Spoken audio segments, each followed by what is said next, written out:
Okay guys, ito na yung pang part 2 guys. Kakain na ako guys. Part 1 guys, sa pag-asikaso nito sa aking linulutong gulay. So alisin ko na sa apoy guys. Part 2 na to guys. Okay guys, kakain na guys. Kakain na. So sandok tayo sa gulay guys. Okay, so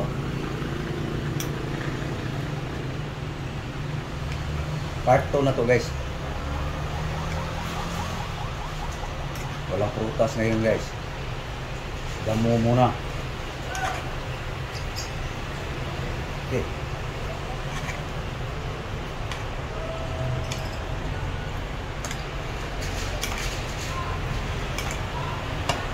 Kasali ng pananghalian ito guys. Okay.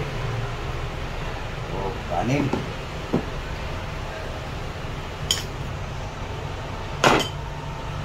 Usok guys. Black rice guys.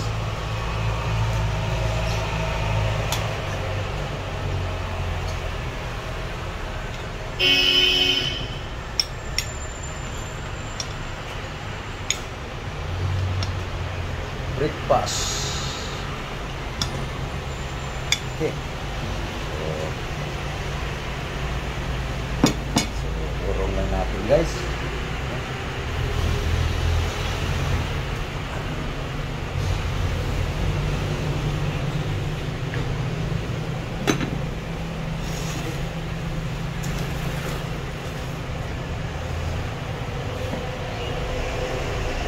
Na. Kain na lang. Okay guys, let's eat our breakfast guys. Thank you Lord for the grace.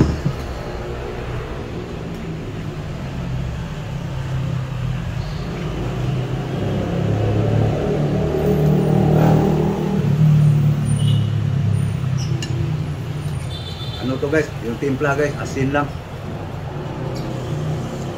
Yun ang lasa niya guys. Subukan nyo magluto guys, walang bitsin, asin lang.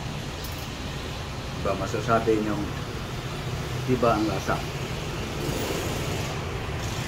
Walang bitsin to guys.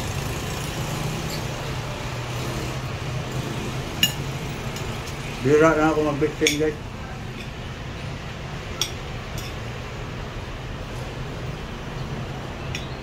Pag mayroon, maglagay. Pag wala,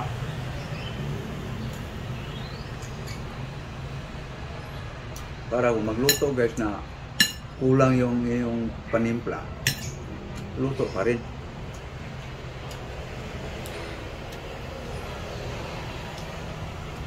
Iba kasi guys, pag walang bitsin, hindi magluluto.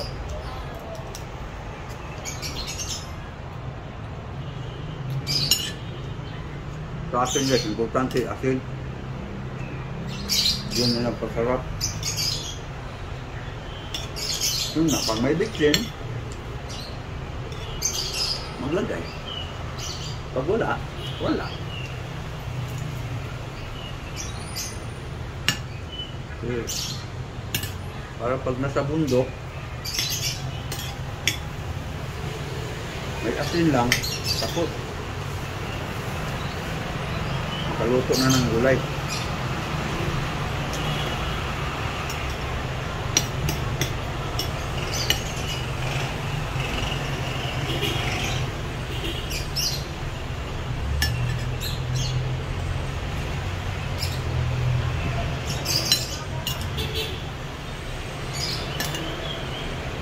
Kaya kung pinino yung mga ricado guys para makaig, sayang, mahal pa naman ng luya. Bawang.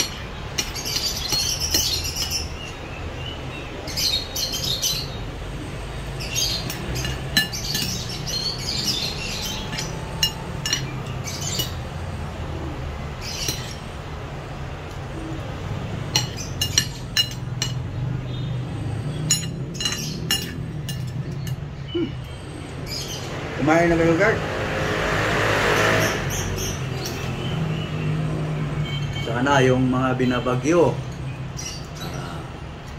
wala tayong magawa guys. Talagang ganun ang panahon. Sa inyo guys, tumama ngayon. Makasunod na ng bagyo. Sa amin naman. Ano lang yun guys, ang buhay.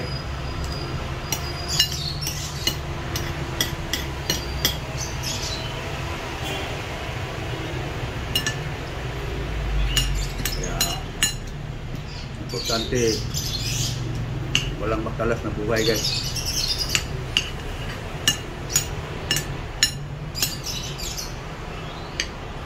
Nung Yolanda nga guys, asawa ko lang nandoon sa bahay, ako nandito sa aking trabaho.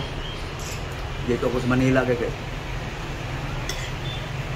Yung asawa ko nasa Cebu. Sinalaysay nga niya yung karanasan niya sa bagyo para matulo yung luha ko eh.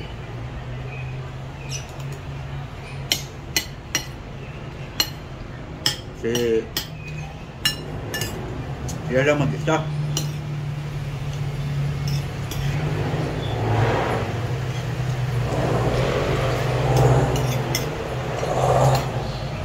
Tawa ng Diyos.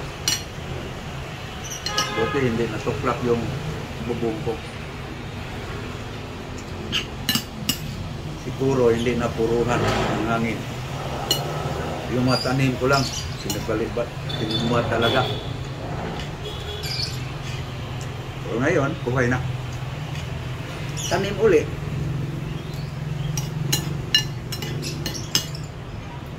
Kaya, ang importante guys, tiwala lang tayo sa Diyos.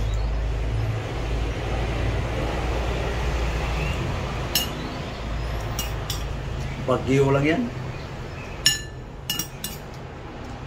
Huwag natin panghinayangan kung ano mang napundar na mga kung ano-ano. Importante buhay. Bagyo lang yan guys. Huhupa din yan.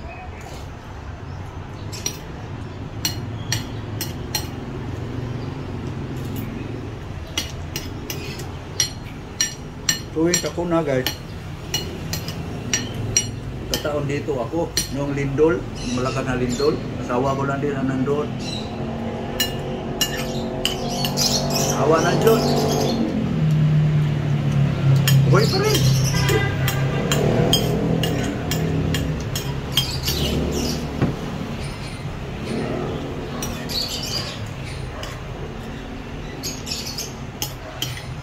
Ganun lang ang buhay guys. Dasal lang lagi.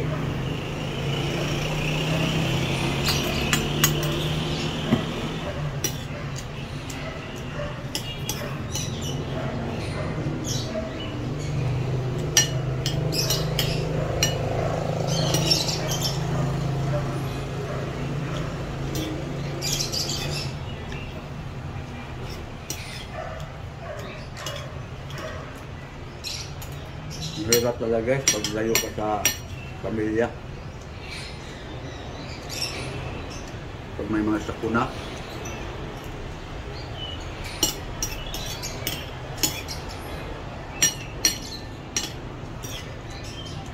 Hindi ka rin basta-basta makauwi. Buti, usapan mo yung barko, aeroplano na wala lang ako pamasahe kasi uwi ako sa amin. Pinagyo kami. Wala. Tawagin ka pang buong sira ulo yata ito ah. Walang pamasahe guys, wala.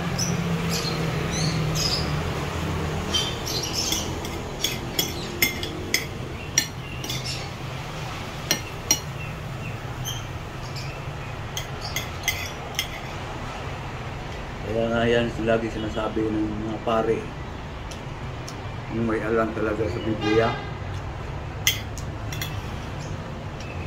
huwag kang mabalisa daw.